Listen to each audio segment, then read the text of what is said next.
வந்துட்டான் வந்துட்டான். வண்டி சவுண்டு கேட்குது. ஒரு ஆக்டிங்கை போடுவோம். கவிதா, கவிதா, என்ன முட்டாள்தனமான காரியம் பண்ண போயிருந்த கவிதா? நீ கொஞ்சமான புத்தி இருக்கா உனக்கு? விஜய், விஜய் வந்துட்டீங்களா விஜய்? அப்போ நீங்கள் நிஜமாவே என்ன விரும்புகிறீங்களா? Thank you so much Vijay. ஏய் கவிதா, என்ன பண்ற?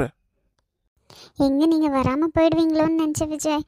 நீங்கள் வரலனா நான் இப்படியே எங்கன்னா போய் செத்துட்டு வந்துக்குவேன் விஜய். என் மேலே அன்பு இருக்கிறதுனால தானே நீங்கள் நான் சொன்ன உடனே ஓடி வந்தீங்க. I love you so much Vijay.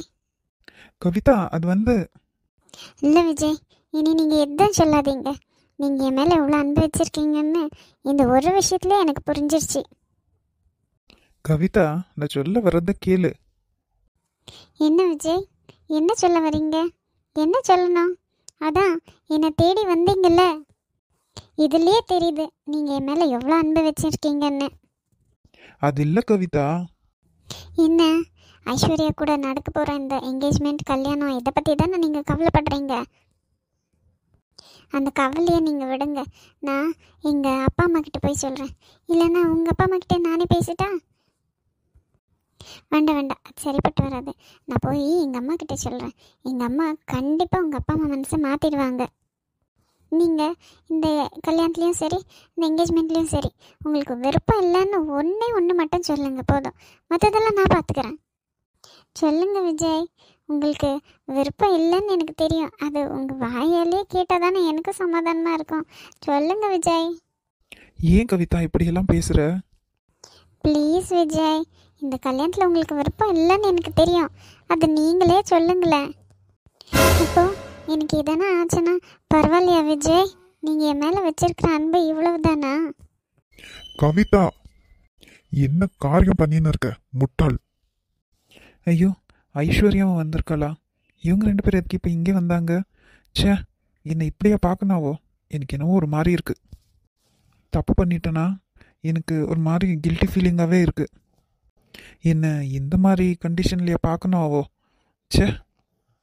இங்க எதுக்கு வந்த நீ? இங்க என்ன பண்ணின்னு இருக்க நீ? முட்டாளா? கொஞ்சமான வெக்கம் இருக்கா உனக்கு? அக்காக்கு கல்யாணம் பண்ண போற பையனை போய் இப்படி சீச்சி. அப்பா, என்னை தப்பாக நினச்சின்னு இருக்கீங்கப்பா. விஜய் என்னை விரும்புகிறாரு, நானும் அவரை விரும்புகிறேன். என்ன, விஜய் கவிதாவை விரும்புகிறாரா? நிஜமாவா? முட்டாள் மாதிரி பேசாத கவிதா. இவங்க 2 பேருக்கும் என்கேஜ்மெண்ட் ஃபிக்ஸா இருக்கட்டும் உனக்கு தெரியாது. இவங்க தான் கல்யாணம் பண்ணிக்க போறது. நீ என்ன? உண்மையதான்ப்பா சொல்கிறேன். நீங்கள் வேணும்னா விஜயை கேட்டு பாருங்க. முதல்ல இங்கேருந்து கிளம்பு நீ. அங்கிள், அது வந்து நீங்க சும்மா இருங்க மாப்பிள்ள. இவளை பத்தி எல்லாம் எனக்கு தெரியும். இவளும் இவங்க அம்மாவும் சரியான நாடகக்காரிங்க. பார்த்தீங்களா விஜய், எங்கள் அப்பாவுக்கு என்ன சுத்தமாக பிடிக்கல. பார்த்தீங்களா எப்படி பேசுகிறாங்க என்னன்னு? சரி சரி, நீ அழுவாத, நீ வீட்டுக்கு போ. மற்றதெல்லாம் நான் உங்கள் அப்பா கிட்ட பேசுகிறேன், நீ போ. விஜய், ஞாபகம் வச்சுக்கோங்க, என்னை மட்டும் நீங்கள் கல்யாணம் பண்ணலை, நான் உயிரோடவே இருக்க மாட்டேன் சொல்லிட்டேன். அதெல்லாம் இருக்கட்டும், இப்போ நீ வீட்டுக்கு போ. இவங்க 2 பேரை மட்டும் ஒன்று சேர விடவே கூடாது. எனக்கு ஏன் இந்த ஐஸ்வர்யாவை ஃபேஸ் பண்ணவே கஷ்டமாக இருக்குது, மனசெல்லாம் பாரமாக இருக்குது. தப்பு பண்ணிட்டேன்னா? அப்பா, நீங்களே பேசிட்டு வாங்கப்பா. எனக்கு மனசு சரியில்லை. நான் ஆதிரா வீட்டுக்கு போயிட்டு வரேன். ஐஷு இருமா. இல்லைப்பா, இதுக்கு மேலே என்னால் இங்கே இருக்க முடியாது. நான் கிளம்புறேன். ஐஷோ, ஒரு நிமிஷம், உங்ககிட்ட நான் கொஞ்சம் பேசணும்.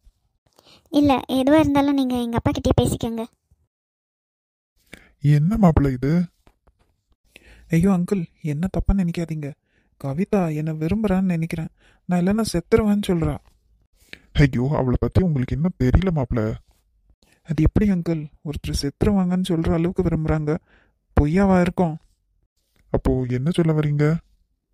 இப்போதைக்கு நான் எதுவும் சொல்லலை அங்கிள். நான் ரொம்ப கன்ஃபியூஷனில் இருக்கிறேன். எனக்கு ஒரு 2 days டைம் கொடுங்க. எங்கள் அப்பா அம்மா கிட்ட பேசிட்டு நான் எதுவாக இருந்தாலும் சொல்கிறேன். சரி, இப்போ உள்ளே வாங்க.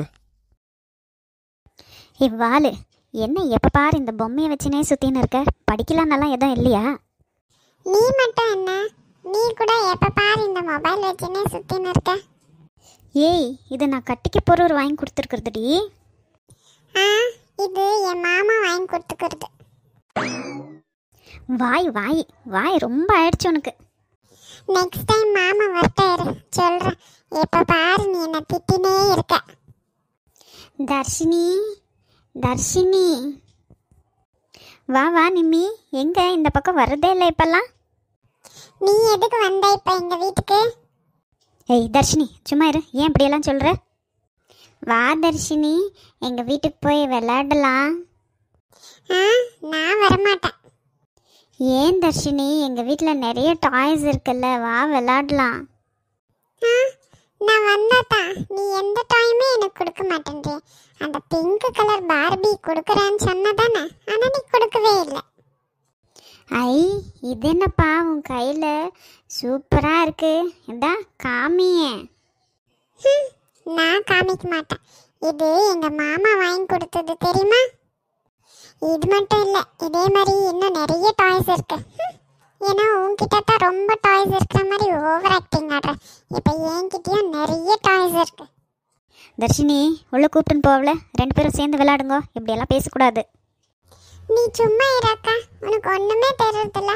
அவங்க வீட்டுக்கு போனா அவ எதுவுமே கொடுக்க மாட்டான். சும்மா என்ன உட்கார வச்சு அவ மட்டும் ஆடின்னு இருக்குவா, நான் பார்த்துன்னு இருக்கணும்.